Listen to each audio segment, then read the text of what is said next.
Prabowo.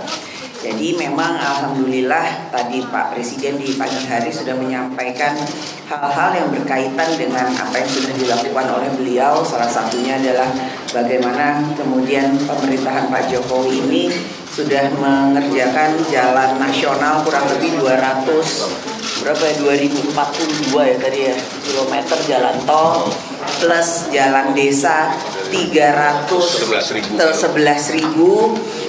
kilometer di desa-desa, kemudian hal-hal terkait dengan infrastruktur, bendungan, bandara, kemudian konektivitas antara satu desa ke desa sehingga produksi dari desa itu bisa kemudian didistribusikan dari desa ke kota. Juga terkait dengan sekarang ini di LKPP ternyata barang-barang dari UMKM itu sudah terdaftar kurang lebih 2,7 juta ya tadi. 4,7 juta barang UMKM yang sekarang sudah terdaftar di LKPP sehingga masyarakat bisa melihat secara langsung bahwa barang-barang Indonesia itu sangat luar biasa dan bisa diproduksi dan bisa diperjualbelikan melalui LKPP. Jadi dengan hal-hal yang sudah sangat baik dilakukan oleh Pak Jokowi dengan pemerintahannya di periode kedua ini, tentu saja kami berharap keberlangsungan pelaksanaan semua program itu nantinya bisa dilanjutkan oleh PDI Perjuangan plus insya Allah Presiden dari PDI Perjuangan, dan kami siap untuk melaksanakan hal tersebut, meneruskan hal-hal yang baik untuk bangsa dan negara, tentu saja rakyat, dan kesinambungan serta sinergisitas itu tentu saja akan kami jaga. Dan salah satu hal yang akan dilakukan yaitu melalui Rakernas ini bahwa akan ada sinergitas, keberlangsungan, kesinambungan apa yang sudah dilakukan oleh Presiden Jokowi dengan pemerintahannya di periode 1 dan periode 2 dengan nanti pasca tahun 2024. Mungkin itu sebagai pengantar yang bisa kami sampaikan, dan proses pemilu tetap akan dilaksanakan. Tahapan-tahapan pemilu di tahun 2023 ini juga sedang dilaksanakan sehingga menuju tahun 2024 pemilu tahun 2024 insya Allah akan berjalan dengan baik, lancar, jujur, adil, dan yang pasti santun dan bergembira. Pesta demokrasi rakyat adalah pesta untuk rakyat yang bahagia, senang, damai, tentrem. Jadi nggak gontok-gontokan, nggak ribut, dan tapi berjalan secara damai. Itu pengantarnya. Ada pertanyaan bisa ditanyakan kepada yang ada di sini, juga kepada Pak Ganjar. Selamat sore Mbak Puan, saya Delvira dari liputan6.com. Izin bertanya soal apakah Rakernas kali ini akan membahas khusus strategi kemenangan di Jawa Barat dan Sumatera Barat, mengingat elektabilitas Pak Ganjar relatif rendah di sana. Terima kasih. Pemetaan tentu saja terus dilakukan. Tadi juga dalam paparan yang saya sampaikan, saya juga menceritakan bagaimana peta politik dinamika hari ini bukan hanya untuk internal PDI tapi peta nasional. Begitu juga tadi Pak Ganjar sudah menyampaikan setelah beliau ini pergi keliling daerah, beliau concern bahwa membangun bangsa dan negara itu tidak bisa hanya dilakukan sendirian, tapi tentu saja bersama-sama, solid, bergabung bersama dengan rakyat, bergotong royong bersama dengan rakyat. Strategi Jawa Barat, Sumatera, dan lain-lain tentu saja menjadi satu strategi bagi PDI Perjuangan, bukan hanya untuk menambah elektoral suaranya Pak Ganjar sebagai calon presiden PDI Perjuangan, tapi bagaimana kemudian merebut kantong-kantong PDI Perjuangan untuk bisa dipertahankan dan meluaskan atau melebarkan posisi dari PDI Perjuangan di semua daerah. Jadi ini memang Rakernas ini merupakan satu Rakernas yang sangat strategis menjelang pemilu tahun 2024. Saya kita Bapak dari Tempo mau tanya, kita Rakernas itu kan strategi kemenangan pemilu. Nah kalau dari PDIP sendiri kan kemarin sudah mengantongi 10 nama, apakah di hari ini sudah mengerucut namanya jadi beberapa nama, kemudian dalam waktu dekat kemarin P3 bilang akan bahas capresan dengan P3. Nah, apakah nanti hasil akan masuk aplikasi ini akan mengajak P3 seperti itu? Pencawapresan nama kan banyak, ada 10. Kalau boleh saya sebut yang ada di media Pak Mahfud, sudah masuk namanya Pak Erick Thohir, Pak Ridwan Kamil, Pak Sandiaga Uno, kemudian ada Pak AHY, ya kan? Pak AHY, Pak siapa lagi Mas? Pak Erlangga, ya kan? Nama-nama itu ya masuk dalam peta yang ada di PDI Perjuangan.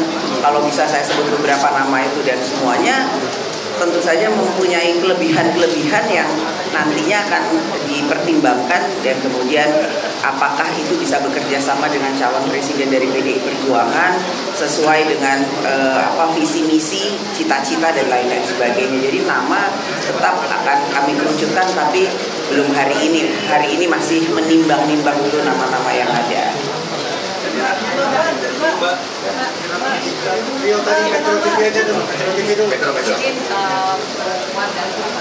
Terkait dengan rakernas ini, apakah juga membahas soal elektabilitas Pak Ganjar Pranowo yang dalam beberapa survei ini mungkin ada yang menurun, sementara Pak Prabowo ini naik.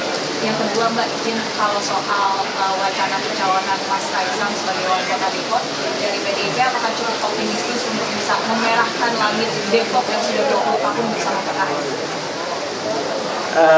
Untuk Kaisang, Mas Kaisang boleh juga ya, ini masuk Depok ya, jadi nanti PDI Perjuangan pertimbangkan. Toh pilkadanya masih 2024, tapi ya nanti saya tanya Mas Kaisang berminat atau enggak masuk PDI Perjuangan. Tuh. Kemudian tadi apa? Elektabilitas survei itu tentu saja menjadi salah satu patokan bagi kami, dan kami PDI Perjuangan juga Pak Ganjar sudah memahami bahwa dinamika naik turunnya elektabilitas dalam survei itu harus dikaji secara matang dan dicerna secara lebih mendalam. Namun yaitu salah satu hal yang harus kami lakukan adalah bagaimana kemudian bisa mendorong Pak Ganjar untuk bisa bukan saja surveinya naik, tapi memang bisa diterima oleh rakyat. Itu yang menjadi salah satu hal yang harus dilakukan. Mbak Puan, Mbak. Ya, belakang. Ya, Mbak, selamat sore, saya Nia dari Harian Kompas, Mbak. Ada dua pertanyaan. Yang pertama, apakah isu-isu yang dibahas di Rakernas ini akan menjadi bagian dari visi dan misi yang diusung oleh capres dari PDI Perjuangan? Nah, kemudian yang kedua, boleh minta tanggapan Mbak Puan dan Pak Ganjar mungkin ya, soal apakah di pidato pengarahan Pak Jokowi tadi menambah keyakinan seluruh kader PDI Perjuangan akan dukungan Pak Jokowi terhadap Pak Ganjar, karena kan selama ini dispekulasikan dukungannya tidak sepenuhnya mengarah ke Pak Ganjar gitu ya Pak. Terima kasih, selamat sore Mbak. Yang saya pahami hari ini Pak Jokowi sebagai Presiden Republik Indonesia hadir di Rakernas PDI Perjuangan, memberikan masukan, memberikan gambaran apa yang sudah beliau lakukan dan beliau laksanakan sebagai Presiden 2 periode, dan berharap bahwa apa yang sudah beliau laksanakan itu bisa diteruskan oleh PDI Perjuangan beserta presidennya PDI Perjuangan yang akan datang, insya Allah, amin. Jadi ya silakan aja dicerna sendiri kira-kira apa ya kalau kayak begitu ya harapannya. Saya juga nggak bisa kemudian mengklaim atau kemudian mengatakan pasti nanti dianggapnya sepertinya presiden terlalu intervensi atau cawe-cawe secara berlebihan. Tapi saya meyakini bahwa kehadiran beliau membuat semangat bagi PDI Perjuangan dan semangat bagi calon presiden PDI Perjuangan untuk ikut melanjutkan atau meneruskan apa yang sudah beliau laksanakan secara berkesinambungan untuk bangsa dan negara. Dan ya insya Allah di tahun 2023 sampai nanti insya Allah menuju tahun 2009 kami optimis apa yang sudah dilaksanakan akan kami teruskan bersama-sama dengan PDI Perjuangan dan calon presiden dari PDI Perjuangan yang nantinya insya Allah semoga insya Allah bisa menjadi presiden selanjutnya.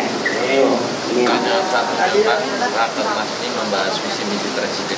Visi misi belum dibahas hari ini, namun akan menjadi salah satu hal yang menjadi masukan dari semua DPD bagi visi misi calon presiden.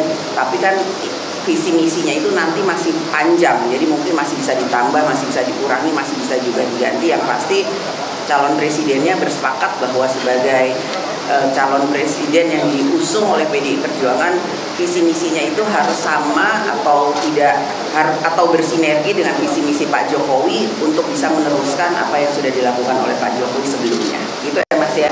Nah,